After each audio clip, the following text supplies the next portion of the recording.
وعلى آله وصحبه ومن استنى بسنة إلى يوم الدين. All praise is due to Allah, and may Allah's peace and blessings be on His last Prophet Muhammad sallallahu alayhi wa sallam, and on all those who follow the path of righteousness until the last day. The topic of today's khutbah basically was Ramadan greetings. The Imam greeted all of us who were fasting and asked Allah to bless our fast and the various righteous deeds that we may do during Ramadan. And among those deeds, he reminded us of the importance of completing the recitation of the Qur'an, not as a ritual,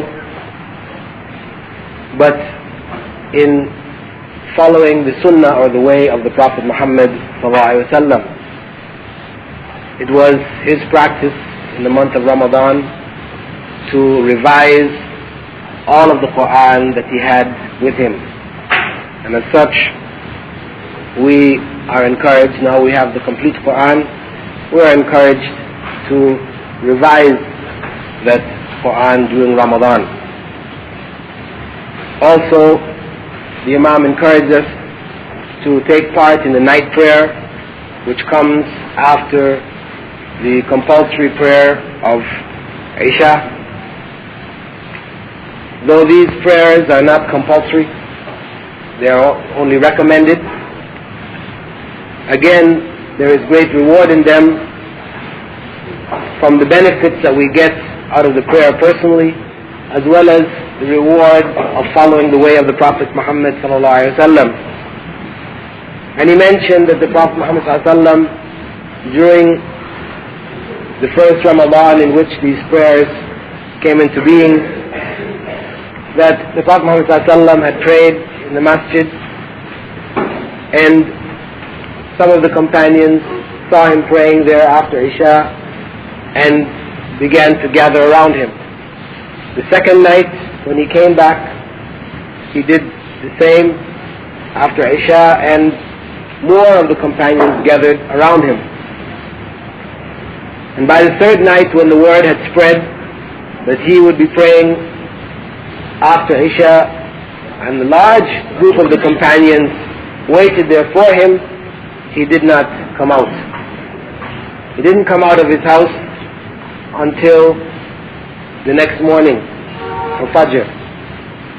And in Fajr, when they asked him about it, he explained to them that he feared that if he had come out and continued to come out, that this night prayer would become compulsory for them. So, out of mercy and compassion of the Prophet Muhammad ﷺ for us, he ensured that these night prayers would only be recommended for us to do and not compulsory for us. And of course, from the action of his sunnah here, we know that these night prayers may be in the masjid with an imam, or they may be in one's home, with one's family, or with a group of one's friends. It's not compulsory that it be in the masjid, but that we should strive each of the nights of Ramadan to spend some time out of that night in prayer. And we should remember that our efforts to read the Qur'an during Ramadan and to awaken at night for prayer should not be something which we do only in Ramadan, but something which we do throughout the rest of the year. That which we do during Ramadan is really only a training, a form of training for us, to get us into a particular mode, wherein during the rest of the year we will recite the Qur'an, read the Qur'an on a regular basis, and we will get up, though not necessarily every night, but at least some of the nights, of every week, we get up by ourselves and pray in the night. Prayer which Allah through his Prophet Muhammad ﷺ, has described as the best of prayers. Outside of the compulsory prayers, the best of prayers is that prayer made in the middle of the night when one gets up all by oneself. Because there is no way that one can do so for showing off to others, so that others may think that we are pious or whatever. When one gets up in that point in the night when everyone else is asleep, and it is just between us and Allah, for sure we will find in those prayers a level of sincerity that we may find difficulty in finding in our other prayers. So this is why it is recommended for us to purify the quality of our worship, so that the rest of the prayers, the compulsory and the other prayers which are recommended during the daytime, would take on a quality of sincerity which would earn us the kind of rewards that Allah has set aside for us who pray. And the Imam, in greeting us with Ramadan, giving us his congratulations for the coming of Ramadan and being among those who fast, was following the Sunnah, the way of the Prophet Muhammad ﷺ, which was to greet his companions with the coming of Ramadan. And this is an important point, because it may enter in the minds of some of us that perhaps this greeting that people tend to do when Ramadan comes may be in some way an innovation. This greeting for Ramadan may be in some way an innovation, what is known as a bid'ah. And what comes along with it, of course, with the Eid, at the end of Ramadan, people congratulate each other. It is important for us to know whether this in fact was from the way of the Prophet Muhammad ﷺ, or whether it was something which people have added as time went by. And the Imam has confirmed for us that it was from the Sunnah of the Prophet Muhammad ﷺ to greet his companions with the coming of Ramadan, and to also, he didn't mention this but I'm adding it, to greet his companions with the coming of the Eid. It was their practice. So it is from the Sunnah to do so. However, when this greeting takes on a particular form, using particular phrases which people feel must be said, then it starts to turn into the bid'ah.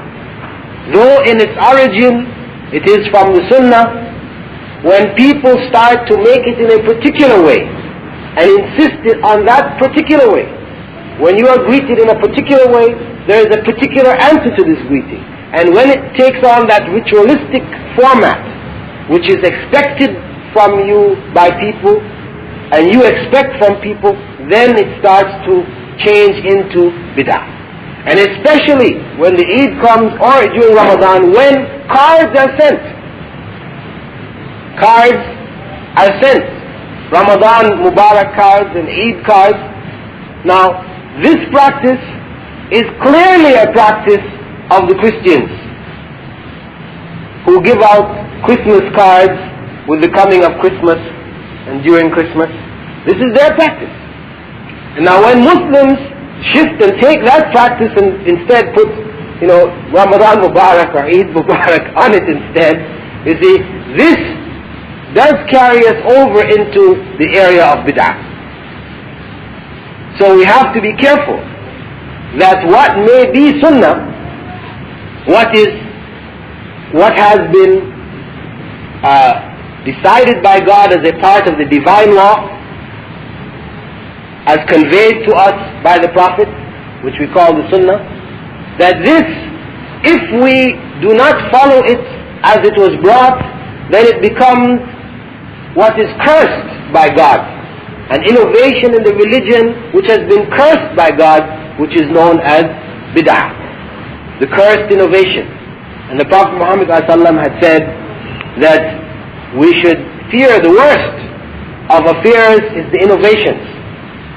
And every innovation in religion is a cursed innovation. And all such cursed innovations lead to hell. And surely, when we look at what has happened to Christianity, we see a classic example, wherein the teachings of Jesus, may Allah's peace and blessings be upon him, were left.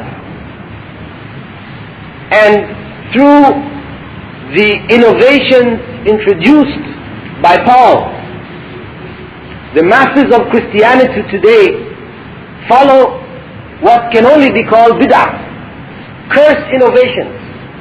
They follow a religion which in no way resembles what Prophet Jesus brought. May Allah's peace and blessings be upon him. And what is the result? The result is that those who claim to be following Jesus today worship Jesus. Shirk, idolatry, the greatest possible sin, the only sin which God will not forgive, which guarantees one a place in hell. This is the classical example of innovation leading to hell. And Muslims face that same possibility. If innovations, although they may seem very simple, the giving of greeting cards on Eid, it may seem simple. How does this take one to hell? But what happened is that the changes which took place in Christianity, it didn't take place at one instant in time. It was a series of little things here, little things there, which accumulated and caused them to deviate. So, the lesson in that for us concerning Ramadan is that we greet each other with the coming of Ramadan. We greet each other on the Eid, but we stay within the bounds that the Prophet Muhammad ﷺ has set for us. We can greet with any greetings. There are no special greetings. And we should not add on to these practices, other practices which may come from other religions. And the Imam advised us to take the opportunity of Ramadan because in it there are many opportunities for us to gain the pleasure of Allah. And in the end, and he quoted a hadith or statement of the Prophet ﷺ wherein Allah had said concerning one in the next life, after living this life, that if he finds good, then he should thank Allah. When he leaves this life, if he finds good, he should thank Allah. And if he finds evil, he should only blame himself, because he was given ample opportunity. The opportunities were there. And if he finds evil, at the end, it is because he did not take advantage of these opportunities and instead allowed himself to fall into evil, and as such earned for himself a terrible punishment. Then he reminded us concerning fasting, saying, how many of those who fast end their fast with hunger and thirst alone? How many of those who go through the practice of fasting, but all that they get out of it is hunger and thirst? And how many of those who pray, stay up at night in prayer, in Taraweeh, and all that they get out of it is tiredness? Their legs become tired. What he's saying is to beware of the ritual, to beware of the lifeless ritual. That fasting is not merely giving up food and drink between dawn and sunset, but it is a spiritual process wherein we seek to purify ourselves of evil thoughts and evil deeds with the aid of physical abstention. That the physical abstention, the physical giving up, is not the end, the goal. It is a means, a way for developing the spiritual abstention. Because we as human beings are made up of both the physical and the spiritual. There are these two aspects which constitute our being. And when we strive to develop ourselves, or one aspect of ourselves, the other aspect has to come into play. Now the goal of the fasting was to develop ourselves spiritually. But this is not done in the absence of physical means. So the giving up of the food, the giving up of drink, the giving up of sexual relations, all of these are to help to prepare us spiritually to give up the evil thoughts and the evil deeds which result from our thoughts.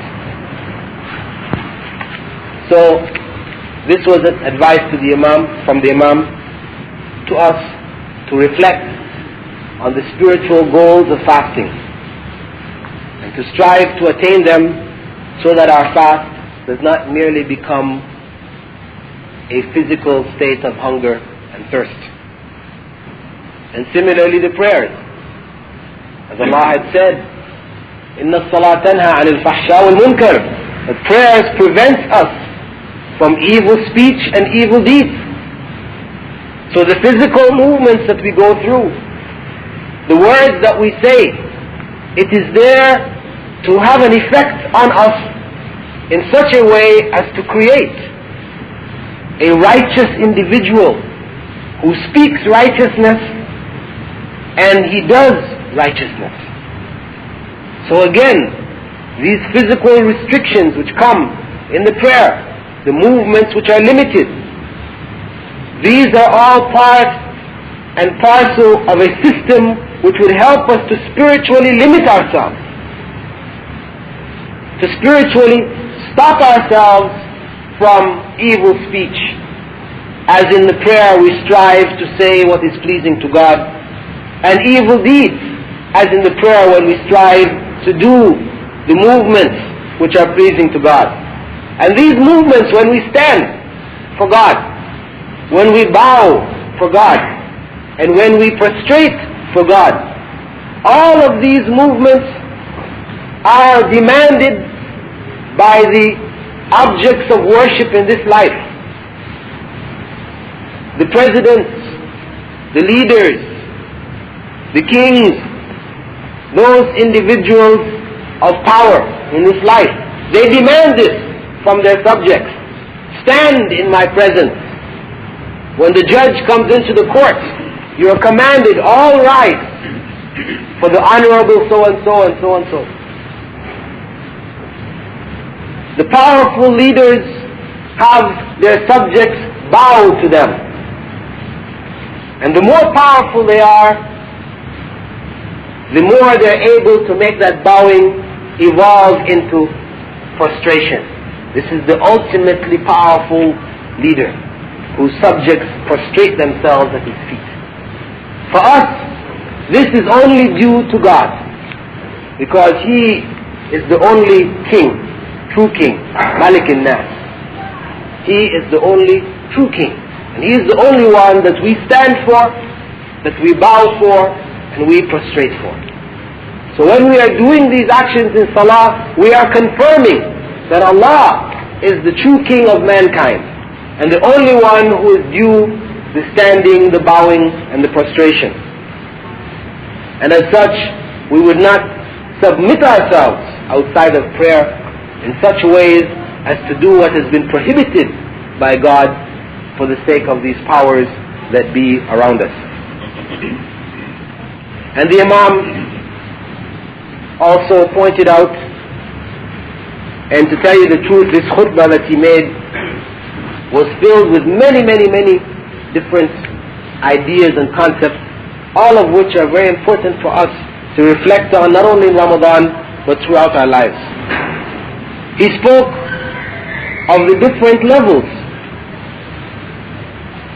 of people, of those who fast and of those who pray. That they are on a variety of different levels.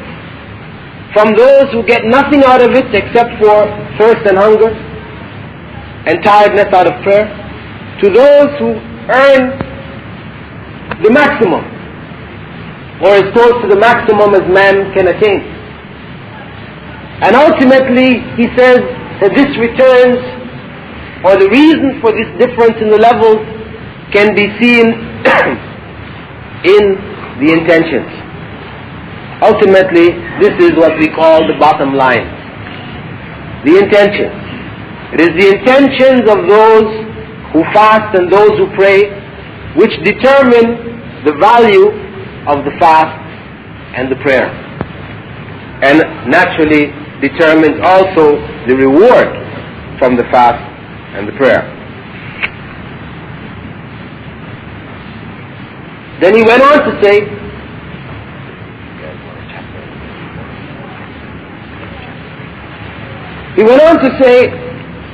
that it was a mercy from Allah and continues to be a mercy that He has placed in certain locations on the earth and in certain seasons of the year added reward for the deeds that we do normally, the righteous deeds that we do normally. It is a blessing from Him that prayer in Mecca is worth 100,000 times prayer elsewhere. And righteous deeds done in Ramadan are multiplied by Allah as He wishes. This is from the grace of God. For had it been that He gave us only an individual reward for every good deed and counted against us an individual sin for every evil deed, then none of us would attain paradise. It is only through the grace of God, by multiplying the good that we do many times and by only holding us to account on the evil that we do one for one, that some of us, and I pray all of us, may attain paradise. And in keeping that thought in mind, he reminded us of Umrah during Ramadan,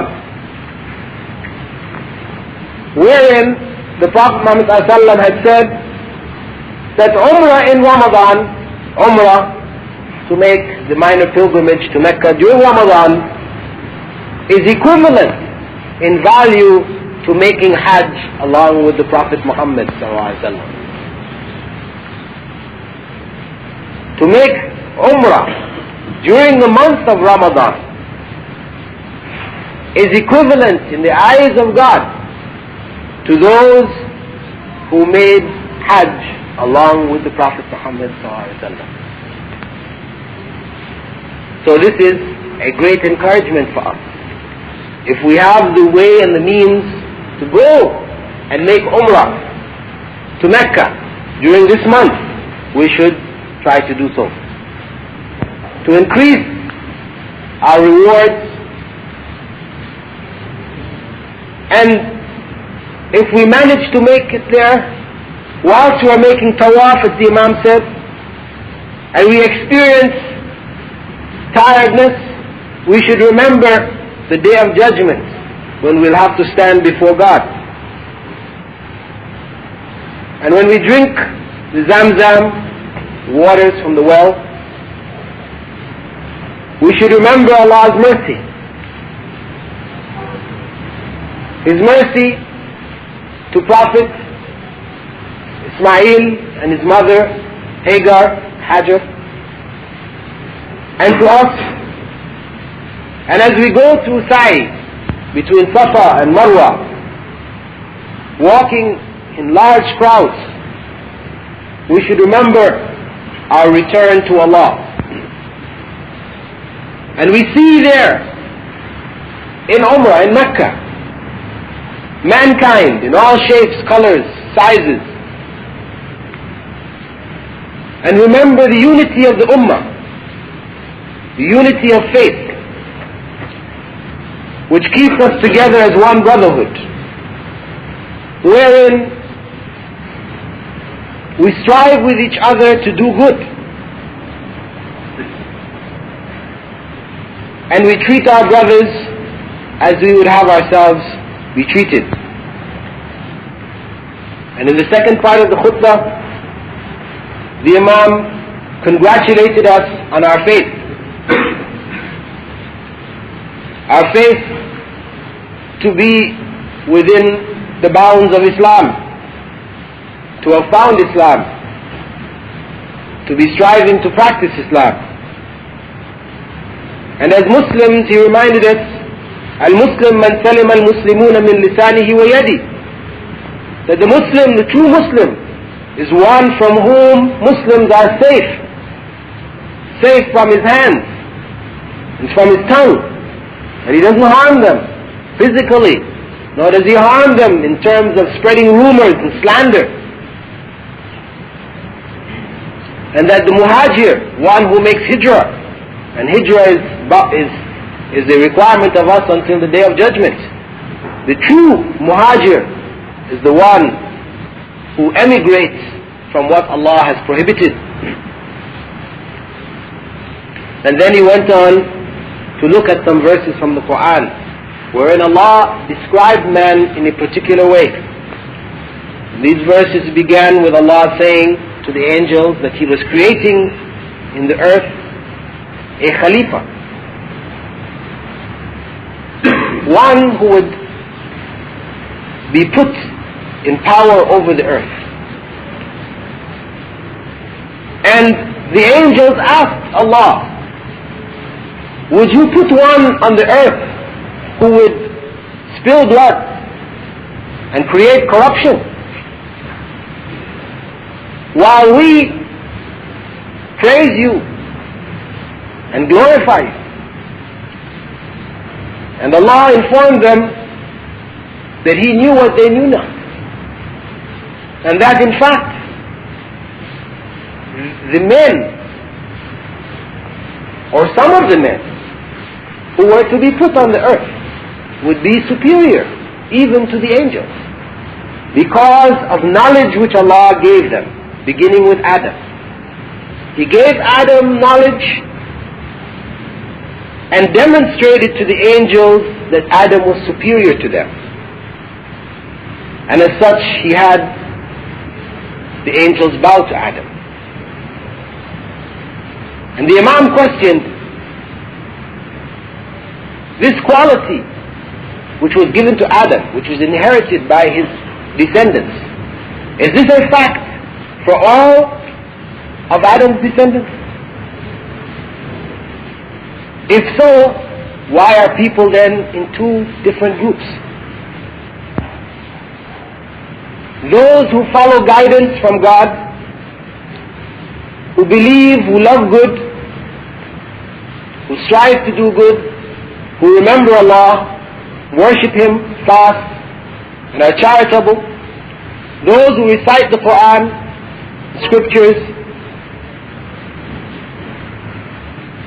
they are rewarded if they recite them with ease, and if they find difficulty in reciting them but continue to recite them, their reward is doubled. And they seek forgiveness from their Lord for whatever ill that they do. This is one group. And we have at the same time another group who reject faith, who strive to do evil, and who corrupt the earth. These are all among the descendants of Adam. Are they all superior to the angels?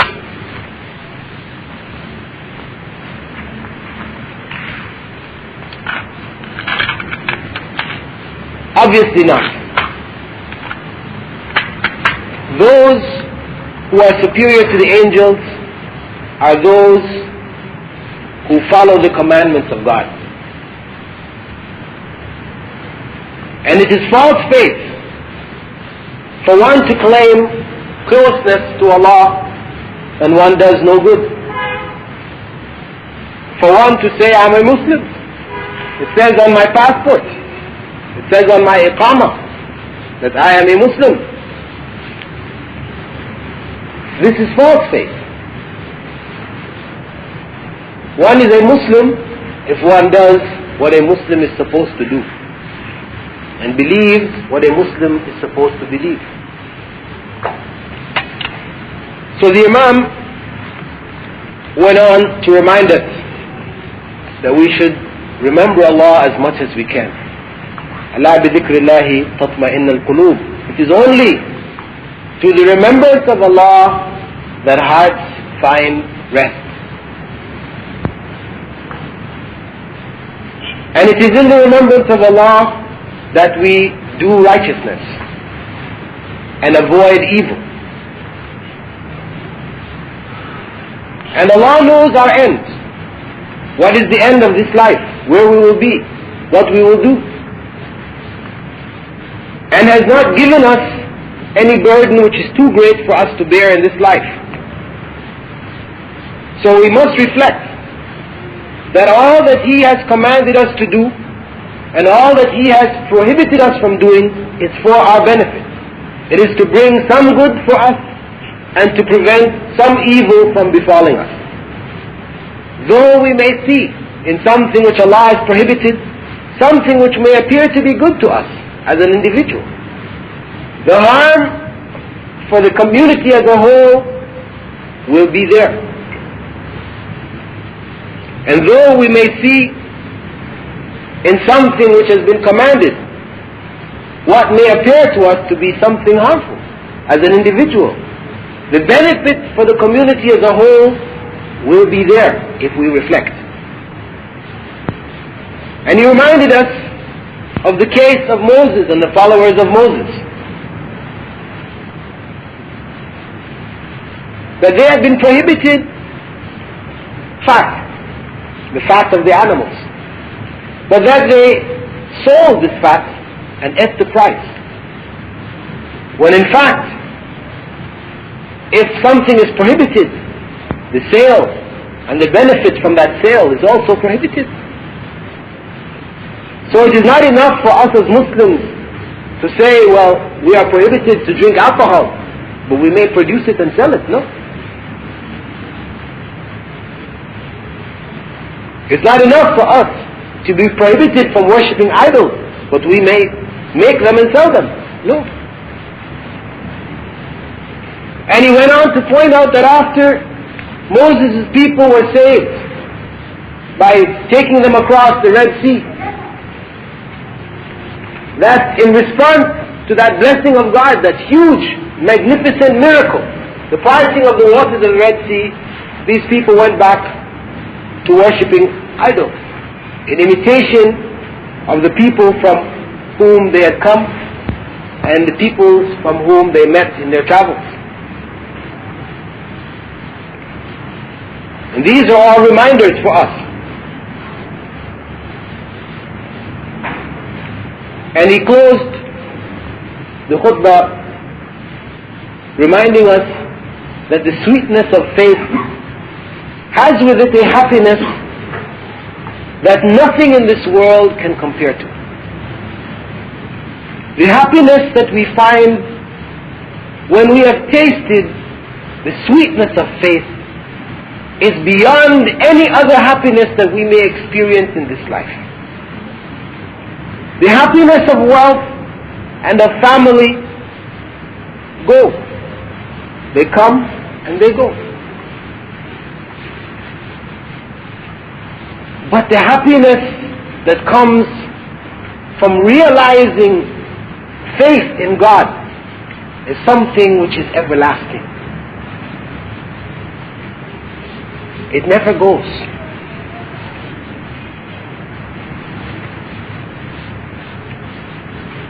And the blessings which come from it are multiplied by God, and that God blesses those around us, our descendants, etc., because of the attainment of true faith. And he gave the example from the Qur'an of the case of Moses and Khidr, who had been sent to teach Moses, Prophet Moses, may Allah's peace and blessings be upon him. Khidr was sent to teach him something of the ways of God. And in one of the lessons, after Khidr and Moses had been maltreated by a people, and on their way out of the town, they found a wall which was crumbling, and Khidr rebuilt that wall. And Moses asked, why you would do this? After the people have treated us so badly, why would you do this? And Khidr informed him that underneath the wall was a treasure, monies which had been buried by the parents of 2 orphans, and that by rebuilding the wall, that treasure would be protected for them. When they reached the age when they could benefit from the treasure, it would be available to them. And this was for them because their parents were righteous. They were righteous parents, so Allah, through His mercy, protected and provided for their righteous children. And he closed the khutbah asking Allah to beautify us with the beauty of faith. If there are any points from the khutbah which I missed, as I said, the Imam spoke on many matters, and perhaps I didn't catch everything. So if there are any points which I missed, anybody would like to add? If not, if there are any comments people would like to make concerning these thoughts on Ramadan, the greetings, and the importance of utilizing the opportunity of Ramadan to avail ourselves of the grace of God. You mentioned that the card was following the Christians, or perhaps the Jews, or perhaps someone else. And I don't think no one would necessarily argue that it's not necessarily following. But in line of some of us, most of us, all of us here, well, all of us, come from a different country, we come here, and Ramadan approaches, and we would like to spend a Ramadan greeting to perhaps our family or friends back home. How do we do that without, in some way, one way or the other, following the scriptures? How do we do that? Simply, we may call them. If it's too expensive, we can, afford to call them, or we write them, and in our letters we greet them. It's done without having to resort to the card. The card which becomes like a ritual, sent every year at that time, and expected, a return is expected. And you judge people by whether they respond to your card or whether they don't respond to your card. I'm not saying everybody does this, but this is what tends to build up out of it, as it does with the Christmas card. So we may greet them in writing a letter to them. We may greet them with Ramadan, and I will say honestly that, I've received letters from people in different parts of the world who have written me, and in the course of the letter, talking about other things, they know Ramadan is coming, and they greet me with the coming of Ramadan. And it's done without resorting to the card, which has become, which is stripped directly out of the practices of other religious faiths, which has a connection to the religious practices. Because as we said before, when we talk about innovations, if there are innovations in things which are not connected to the religion, Islam has no problems or objections with such innovations. The innovations which come in the masjid, we've got carpet on the floor now. It's an innovation. Islam is not against, putting fans and lights.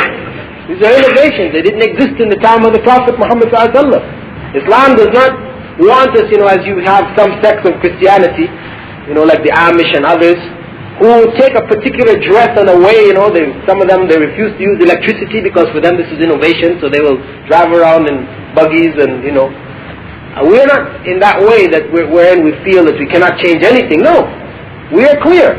Those things which are directly related to the religion, this is the area where change is not allowed, because the religion came from the Prophet Muhammad ﷺ, from Allah through the Prophet Muhammad ﷺ. Whereas the affairs of our material life, this is subject to change, development, based on the improvements in technology, etc., which ultimately comes from Allah. If we use these instruments to improve the quality of our lives, then it is good. If we use these instruments for evil, then it is evil. But you never, all that what you say is true, no doubt, but you never address what is religious about cards. Because cards are sent for a variety of things. But what is religious, say that this is religion. Granted, it came from the group. No one doubts that. It came from the group. So did the television. So did the telephone. It came from that group. And we use that. We use that as a means to communicate. So what is particular about that card that says that this is from their religious group, this is from their religious practice? I think that the Christmas card, the card which is sent at Christmas, a card which is prepared and sent at Christmas, this is a religious practice on their part. Easter? And Easter, Valentine's Day, the other, the point is that these are clearly connected with the religion. They have introduced it as such. It is true that the card may be used as a get well card. A person is sick, and the card may also be sent, as a get well card, etc. But the sending of the cards, particularly for that religious festival or the religious season or occasion, this is from their practices. So for us, but not from their religious practice. From their practice, yes, but not from their religious practice. But it is a religious practice for them. It's a get well card, a happy birthday card. You graduated from high school or university or mother. These are all the occasions that they have cards for. Just about every occasion you could possibly think about.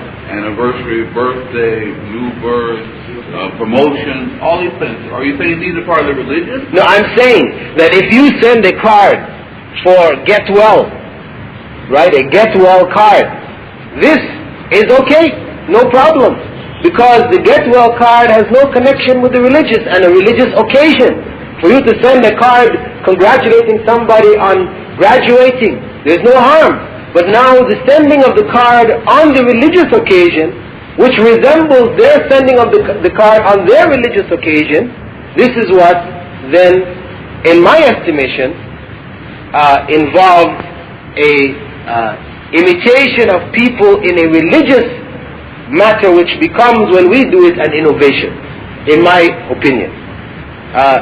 That's, as far as I give you for myself. If then there is, you are always welcome, as I said, to ask others, because I'm not the leading authority on anything.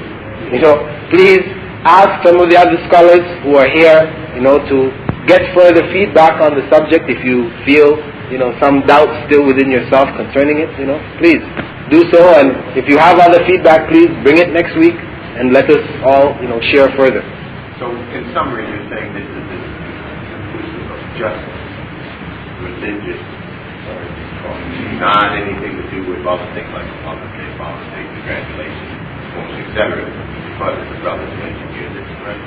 Well, I'm saying concerning, there are some of these other times, New Year's Day, other times which become festivals which are not accepted for a Muslim to take part in.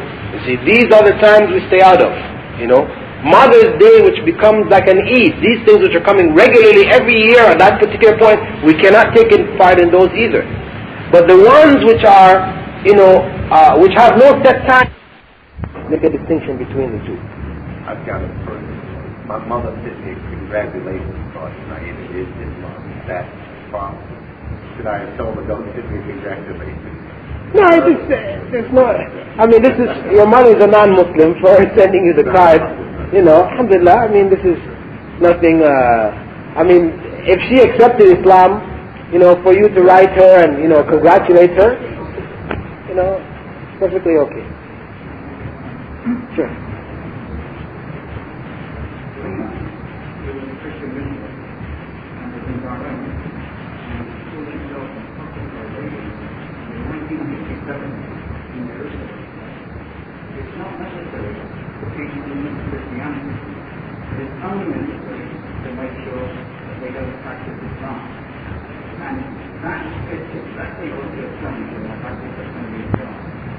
All we need to do is to look and see, is it that practice or is it that practice? What is the practice of trouble on the level of all we need to do, and the rest is our intention and our heart and our relationship with others. Shukran.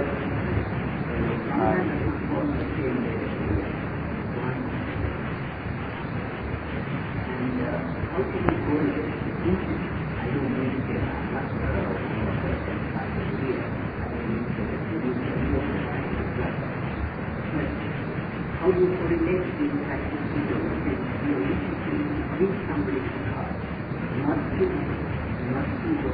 achieve something?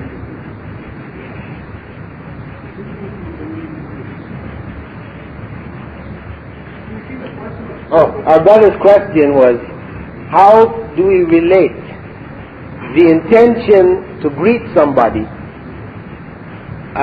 with the practice of giving the card? Our intention, if the intention is not to imitate the practice of another people in giving the card, but our intention is to greet, but we are doing this practice. Okay, I would say, if our intention is to beautify our home, and there's nothing wrong with the intention of beautifying our home, but we beautify it by bringing the idols of other people in our home, we can see obviously that this is not acceptable.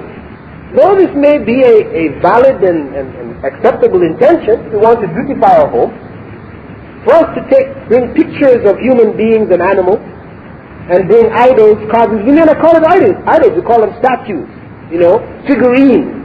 We've got a variety of other names for them, you know, little animals and things like this. We bring them into our home to beautify our home. Very beautiful intention. Islam doesn't prohibit it, but the means is wrong. It's not acceptable. So intentions, and truly, Prophet ﷺ has said that deeds are judged by intentions ultimately, you know. However, we are also required to comply with the commandments of God, and behind them, ultimately, our intentions will be used to judge how we fulfill those commandments. So the concept of intention is not one wherein we say, don't question me about the evil that I do. God alone knows my intention. No. No. You do evil, Islam has a system to deal with you when it is implemented. The one who commits adultery or fornication is not asked, what was your intention when you were doing it? That is with Allah. But in this life, what you have done is wrong, and you will be punished for it. I mean, this is going to the extreme of the question of intention and practice. Just to try to, you know, because when you look at it in the extreme, it's very obvious, right? When you look at it in the very simple part, sometimes it doesn't become so clear. But now, you see, what is prohibited in large amounts is prohibited also in small amounts. This is the principle of Islam. Actually, this statement was made in reference to alcohol, but you can use it as a general principle. That what becomes prohibited in the obvious, when you see it in the very, open sense, when you take it down to the more hidden sense, it is also prohibited. So it's a principle here. Intention doesn't make an evil act or an incorrect act correct.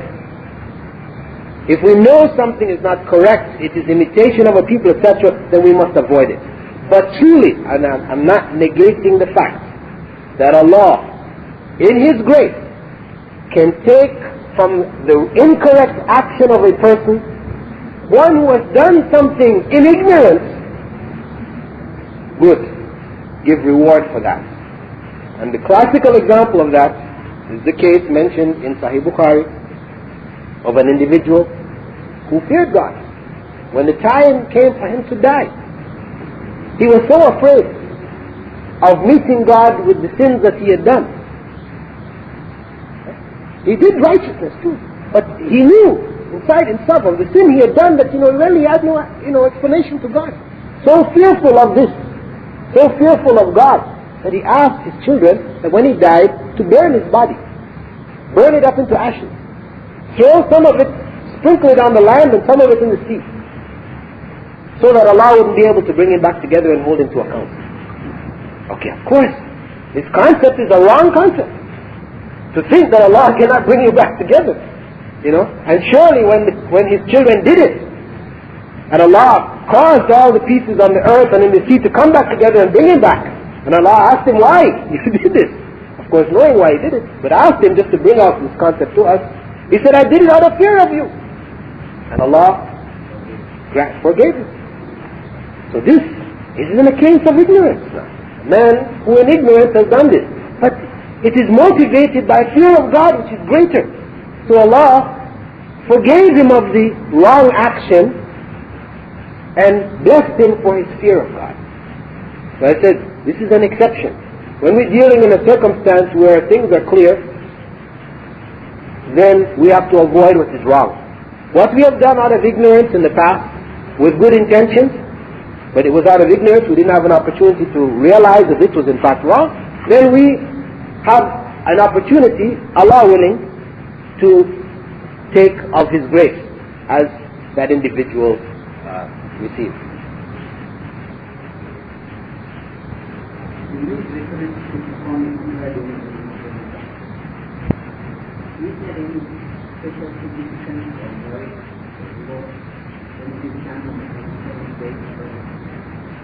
No.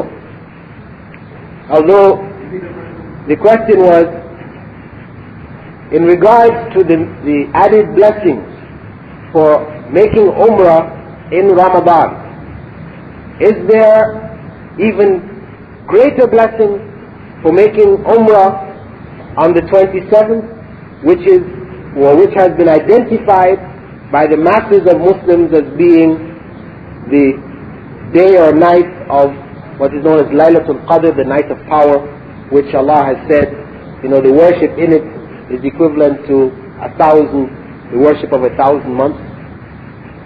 No. If this had been so, then the Prophet Muhammad ﷺ would have said so. And he didn't. So for one to intentionally head out for Umrah at that particular day, and for people to now make this has become bid'ah now. This something which Umrah in Ramadan, which normally was perfectly okay, recommended. Added dressing, once it got distorted into a practice which was no longer according to the teachings of the Prophet Muhammad ﷺ, it turned over and became something which was cursed, bid'ah.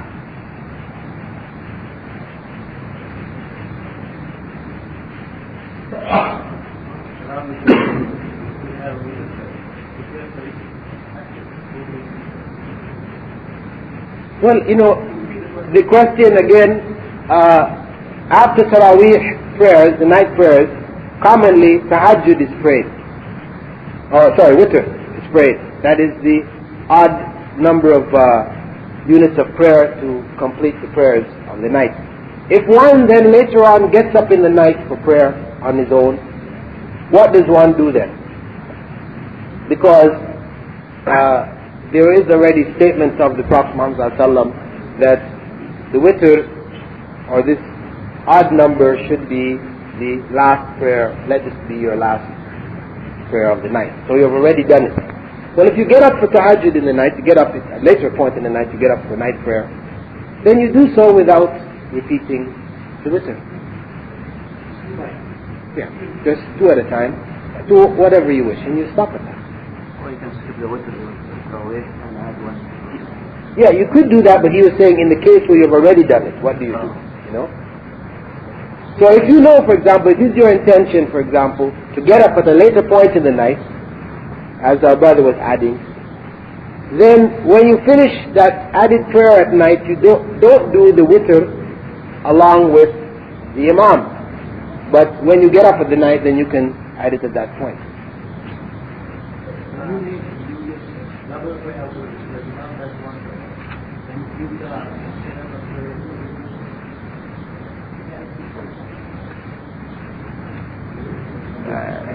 Well, the question is, when the imam prays the witr, if you have prayed along with him all the way to the point of witr, and he makes salam, completing it, can you then get up and, as if you had missed one rak'ah, and make another rak'ah to make it odd again? Well, I don't know, I see head shaking, yes, but I would leave a big question mark on that one. I would not feel comfortable with that one, because I understand that, but when you think about it this way, right? When you're praying behind an imam, you're supposed to follow that imam. The Prophet ﷺ had said, the imam is set to be followed.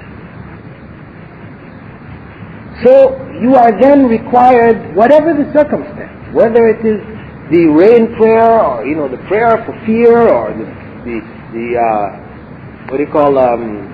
eclipse, or whatever prayer, which are not compulsory prayers, you are supposed to follow the imam. You don't go on the prayer and make your own version. So now, the only time that you are allowed after the imam completes his prayer to get up and add some more is when you have missed something in joining him. That is the norm. That is what the Prophet ﷺ taught us. Now, what you're introducing when you're saying now, well, we prayed witr along with him, but I don't really want to make it witr, I want to make it shafa, I want to take it back to being a even number again. I questioned it. This said, I don't feel comfortable with this at all. Personally, I don't feel comfortable with that.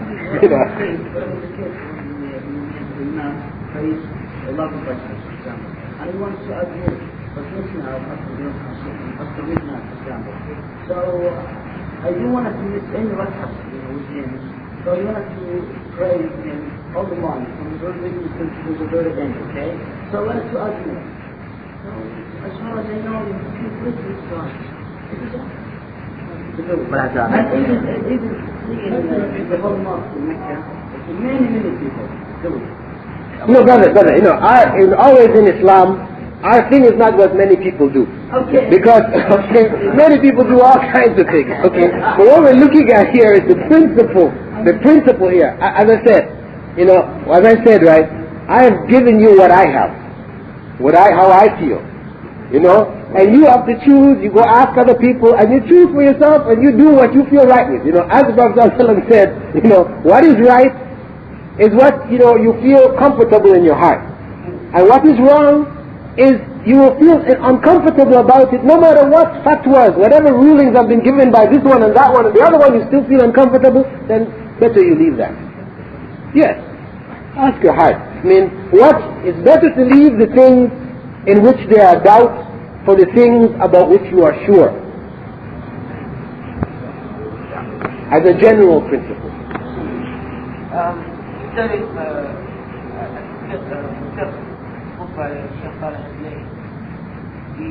Like when he talked about the smell, he said because there's another hadith talking about the Prophet said, he who, I can't remember the exact hadith, but he does all the salah with the imam, he has 37 words. So he said to combine between the both? Two hadith, you do, like after you does the witr, you do another rak'ah, and later, like you do whenever you do it, like you later salat by yourself. See, the danger of this kind of reasoning, you see, we have in the Hanafi madhab a way in which they make salah when they hold their hands, right? They're taught that when you place your right hand on your left hand, what you do is you grasp your hand by putting the thumb around and the little finger around, then you place these fingers on here. They explain why we should hold our hand in this fashion. This is something which is not recorded from the Prophet Muhammad at all. Okay? They explain, and he said, pray as you see me pray. And how they explain it is that the Prophet Muhammad used to grasp his hand sometimes, and he used to place his hand sometimes. So to combine between the two, we will grasp with these two and place with these three. You see, but the thing is that we have to be very careful about this line of reasoning. Where in an attempt to try to combine between this and that, we create something which was not done by the Prophet Muhammad and his companions. You know? So what I'm suggesting is that this is not something which we have to do. See, if this is something which we had to do, then we have to work out something. But this is something which is optional. We have a number of other options. So why not take the other options which we are certain about, which are clearly okay, instead of going into something which there are question marks about? No matter who argues and explains and sticks together things. I'm just saying, there is danger here. And this is just my advice to beware. I got a question. Do you want, I need solution from you. I want to pray the Imam, okay, all the Lord Rak'ah, okay, and I want to agree. So, what's your solution to answer for that? I'm asking you. I want to do the same. I want to pray with him from the very beginning to the very end. I want to agree. So, well, I would suggest, brother, you see, that those two things cannot be combined. You see, it's not always that there are two things that you may want to do that you can combine. There are a number of things that we may wish to do, but sometimes you just can't combine them. I'm sure if you think about in the religion, there are a number of things that we would like to do. We want to combine this practice and that practice, but they just don't come together, because there's a point at which you can't put them exactly together. So what you do in this case, brother, is you go all the way to 10 rak'ah, and when he makes taslim for the 10, you leave off the one which would make up the witr, the final odd number, and you continue to pray yourself. See, because following the Imam exactly what he did is not compulsory. It is not compulsory. See, this is what comes up, for example, in the same issue. We have the Prophet ﷺ has said that to pray by yourself behind the line, your prayer is not accepted. Right? If people line up in prayer, for you to choose and go and pray all by yourself behind the line, your prayer is not accepted. You're not praying with the jama'ah. You have been commanded to pray in the group together, in the masjid. So for you to choose to go up and pray by yourself, this is not accepted. The prayer is not accepted. Okay? We have this principle. An individual who comes to the prayer after the line is complete, right? And he finds the line is full from one end to the other. He remembers the hadith. To pray by yourself behind the line, your prayer is not accepted. What do you do? Now, what some people have suggested is that you pull somebody from the middle of the line back to line up with you, or somebody from the end of the line back to line up with you, so that you can pray with this person, right? You know, and this is a practice which is commonly done here. You don't find it every... Yeah, you know, you're disturbing. When you pull from the middle, everybody else is shift over. Now you messed up the prayer for everybody else. And the man you're dragging back into prayer so that you could fulfill the requirement of this hadith. You know, it's a very noble thought, but look at the effects of your action. You see, one, we have to look to see, did the Prophet Muhammad and his companions do this? We have no record of them doing it. So what we then have to look back at this hadith, how do we have to look at this hadith now? We have to look at it in another light. What was the intent of the hadith? Was it for a person who found no space, or a person who chose to pray by himself? Obviously it is for somebody who chooses to pray by himself. So a person deliberately, because he feels, I am as this or I am as that, and all the people in the line are poor people, I prefer to pray by myself. I'm wearing nice clean clothes, their clothes are a little, so I'm going to pray back by myself. This is the prayer which is not accepted. But one who comes, his intention is not to pray by himself, but that's all that's left. Inshallah, there are other people coming, the prayer is not over. Inshallah, there are other people coming, that they will come and line up with him. So his intention is not to pray by himself, so he does that. In my estimation, this is a better practice than pulling people from the line. Yeah, or come early. Come on time. Yeah, fear Allah, you're right. General principle, fear Allah to the degree that you're able. You avoid what has been prohibited to the degree that you're able. If I want to add night prayer alone, our teacher told us the 2 points of the case, either this or that. Our teacher told us that people who attend the prayer behind Imam, till the Imam leaves or in his prayer, he has everything. He has done everything was all the night in prayer. Or again, all the night praying till the very beginning of the night, till the very end of the night. And that's what I'm doing. It was again after that. Why separate from that? At the end of the night, to sleep. And he told us some other, I'm agreeing to our brother that now we can't be later. No two old prayers very night. So we cannot add to it or join it with others. So we just pray to the Imam to pray and that's all. Now there is the end. If you want to add later in two prayers. Yes. Add on to the soul. Exactly.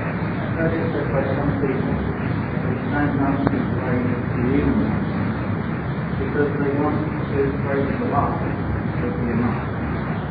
And if that is then the argument I believe should follow along.